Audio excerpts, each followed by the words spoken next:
စိတ်ညစ်တဲ့အရာကိုကတ်လို့ကိုယ့်ရဲ့ထွက်လေဝင်လေလေးကိုမှတ်နေလိုက်တယ်အဲ့ဒါလို့မှတ်နေလိုက်တဲ့အခါသမထဆိုလို့ရှိရင်တော့လေထီးတဲ့နေရာလေးတစ်ခုပဲကြိုးဆိုင်ပြီးမှတ်တယ်ကျန်တာတွေကိုမေ့ထားလိုက်အဲ့ဒါလို့ထားလိုက်လို့ရှိရင်တမာတိမြန်မြန်ရလာအဲ့လိုမဟုတ်ဘူးဝိပဿနာကျင့်စဉ်ကိုကျင့်ပြီဆိုလို့ရှိရင်သဘာဝလေးတွေရှုသွင်းလိုက်တဲ့အချိန်မှာသဘာဝလေးဘယ်နှမျိုးရှိတယ်ဆိုတာကိုထင်ရှားသိလို့ရတယ်ပေါ့အာယုံစိုက်ပြီးတော့ကြည့်လိုက်မယ်ဆိုလို့ရှိရင်ရှုသွင်းလိုက်တဲ့အခါမှာလေရဲ့လှုပ်ရှားတဲ့သဘာဝလေးအဲ့ဒီလေရဲ့လှုပ်ရှားတဲ့သဘာဝလေးထိလိုက်တဲ့အခါမှာသိနိုင်တဲ့စွမ်းအားအသိစိတ်ပေါ်လာတဲ့အသိစိတ်ရဲ့ဖြစ်ပေါ်ရာဆိုတဲ့အနေအထားရှိတဲ့နာသီးပြားမှာရှိတဲ့ကာယပတာရလေးဟောထိလိုက်တဲ့အခါဒီနှစ်ခုဆုံလိုက်တဲ့အခါသိလိုက်တယ်ဆိုတဲ့ထိသိစိတ်ကလေးအဲ့ဒီသုံးမျိုးကိုမိအောင်ဖန်ကြည့်ဖို့လိုတယ်ပေါ့လူတိုင်းမှာမိအောင်ဖန်ကြည့်တယ်ဆိုတာတပြိုင်နက်တည်းတော့ဒီသုံးခုမသိနိုင်ဘူးပေါ့သို့တော့တစ်ခုပြီးတစ်ခုသိသွားရမယ်သိတာဟာဒီသုံးမျိုးရှိတယ်ဆိုတာသိဖို့ကြိုးစားဖို့လိုအပ်တယ်အသိစိတ်ဆိုတာအလွန်မြန်တယ်မြန်သည့်အတွက်ကြောင့်ရှုသွင်းလိုက်တဲ့လေလေးကသဘာဝတစ်ခုထိုရှုသွင်းလိုက်တဲ့လေလေးရဲ့ထိတဲ့နေရာလေးကသဘာဝတစ်ခု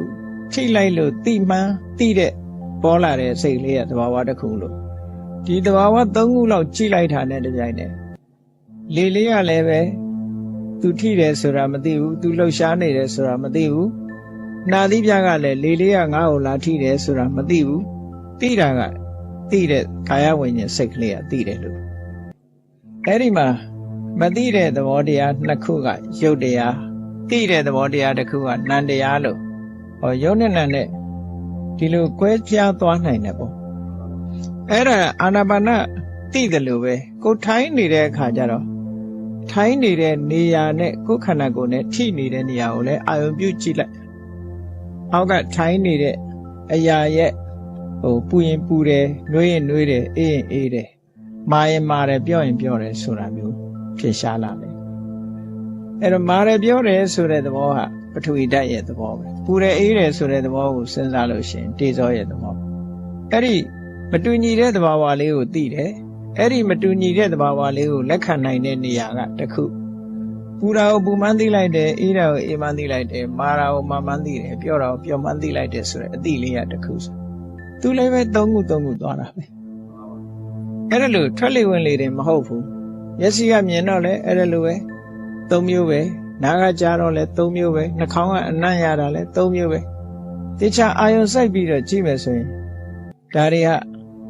လျှာနဲ့အစားစားရင်လည်းပဲတူတူပဲအရသာရဲ့လျှာရဲ့လျက်သိတဲ့စိတ်ရဲ့ဟောဒီလိုသုံးမျိုးဒီလိုဖြစ်ပေါ်နေတာကိုကွဲပြားသိလာအောင်နံပါတ်1ကြိုးစားတာဟာညာတပရိညာပိုင်းလို့ခေါ်တယ်ပေါ့အဲ့ဒါတွေကိုမကြိုးစားဘဲနဲ့ဖြစ်ပျက်ကိုသွားရှုမယ်ဆိုလို့ရှိရင်တော့အဆင့်ကျော်သွားတယ်လို့ဒီလိုပြောရမှာအဲ့တော့ကိုလုံးရမယ့်အလုပ်ကဒါတွေကိုclear ဖြစ်အောင်ရှင်းတယ်ရှင်းအောင်ဘာမှကိုစိတ်ထဲမှာမသေးမကွဲဆိုတာမရှိရအောင်သူ့လေ့ကျင့်မှုလိုအပ်တယ်ပေါ့အဲ့ဒါကြီးပဲလေ့ကျင့်မှုလိုအပ်တယ်အဲ့ဒီလိုညာတပရိညာဆိုတာသဘာဝရှုထောင့်ကနေပြီးတော့တရားဓမ္မတွေကိုသိတာညာတပရိညာလို့ခေါ်တယ်အဲ့ဒါလို့သိရင်ကနေပြီးတော့အဆင့်တက်လာတဲ့အခါကျတော့ဘာကြောင့်ဒါတွေဖြစ်လာတယ်ဆိုတဲ့အကြောင်းတရားကိုလည်းပဲသူကသဘောပေါက်လာတယ်ဆိုပါတော့ဒီလေလေးဖြစ်နေတာလည်းပဲလူရဲ့စိတ်ကြောင့်ဒီလေလေးဟာရှုသွင်းမှုဖြစ်နေတယ်ဆိုတော့စိတ်ဟာအကြောင်းတရားပဲလို့ကိုသိနိုင်တဲ့အကြောင်းတရားထိုစိတ်ကြောင့်ဖြစ်ပေါ်လာတဲ့ဝါယောဓာတ်ကလေးဟာနာသီးပြားကိုလာထိတဲ့အခါအဲ့ဒီထိမှုကြောင့်ထိမှန်းသိလိုက်တဲ့အသည့်လေးကပေါ်လာရတယ်ငကိုကရှိနေတာမဟုတ်ဘူးဆိုတဲ့အသည့်လေးတွေလည်းဝင်လာတယ်ရှင်းလင်းသိလာတယ်အဲ့ဒီမှာခုနကသဘာဝလက္ခဏာလေးတွေကိုလေရဲ့လှုပ်ရှားမှုသဘောကာယပတာရရဲ့လေကိုဒီထိနိုင်တဲ့သဘောထိလို့သိတဲ့သဘောဒီသဘာဝလေးတွေကို သိတဲ့အဆင့်ကဒီအဆင့်လေးသိလိုက်တာနဲ့ငါထင်းနေတဲ့တတ္တဝါဆိုတာမရှိပါလားဒီသုံးမျိုးပဲရှိနေတာပါလားလို့သဘောပေါက်လာတယ်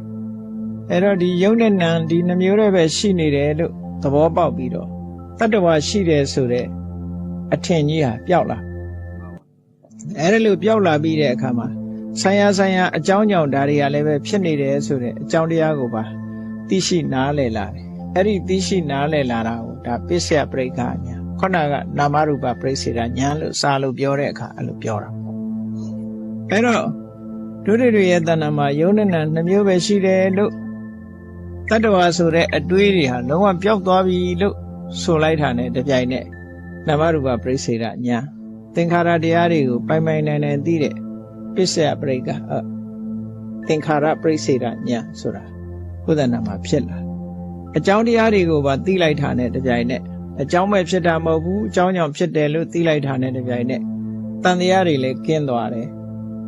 အဲ့ဒီဉာဏ်နှမျိုးနာမရူပပရိစ္ဆေဒဉာဏ်နဲ့ပစ္စယပရိက္ခဉာဏ်ဆိုတာရှုမှတ်ရမယ့်အာယုန်တွေကိုပိုင်ပိုင်နိုင်နိုင်သိတဲ့အပိုင်းကိုသူ့ကိုညာတပရိညာအဆင့်လို့ပြောတာအဲ့ဒီညာတပရိညာအဆင့်ကိုကြော်ပြီးတဲ့နောက်မှာမမြဲဘူးဆိုတာတွေကိုသွားပြီးတော့တွေးတယ်ဆိုလို့ရှိရင်အဆင့်ကြော်တယ်လို့ခေါ်တယ်ရှင်သန္နမထေမြတ်အဲ့ဒီညာတပရိညာပိုင်းကိုပိုင်ပိုင်နိုင်နိုင်မသိဘဲနဲ့သူကအဆင့်ကြော်ပြီးတော့အနိစ္စဒုက္ခအနတ္တဆိုတာတွေကိုသူကစဉ်းစားတဲ့အခါမှာဘာလဲအနိစ္စဆိုတာသိတာပဲဒုက္ခဆိုတာလည်းသိတာပဲအနတ္တဆိုတာလည်းသိတယ်သူ့ရဲ့စိတ်ဟာကိလေသာတွေကလွတ်မသွားနိုင်ဘူးဘာကြောင့်လဲလို့ဆိုတာသူကပစ္စယပရိက္ခဉာဏ်တို့နာမရူပပရိစ္ဆေဒဉာဏ်တို့ကိုပိုင်ပိုင်နိုင်နိုင်မလေးကျင့်မဲနဲ့အထက်ဉာဏ်တွေကိုသူကတက်ဖို့ကြိုးစားတဲ့အခါမှာသူကတရားမရဘဲနဲ့ဖြစ်နေတယ်အဲ့ဒါကိုသိလို့ရှင်အနန္ဒမထေရမြတ်ကပရိစ္ဆသမုပ္ပါဒ်နဲ့အကြောင်းတရားတွေကိုပါပိုင်ပိုင်နိုင်နိုင်သိဖို့အတွက်သူ့ကိုဟောပေးလိုက်တဲ့အခါမှာသူဟာလမ်းကြောင်းမှန်သွားတယ်ပေါ့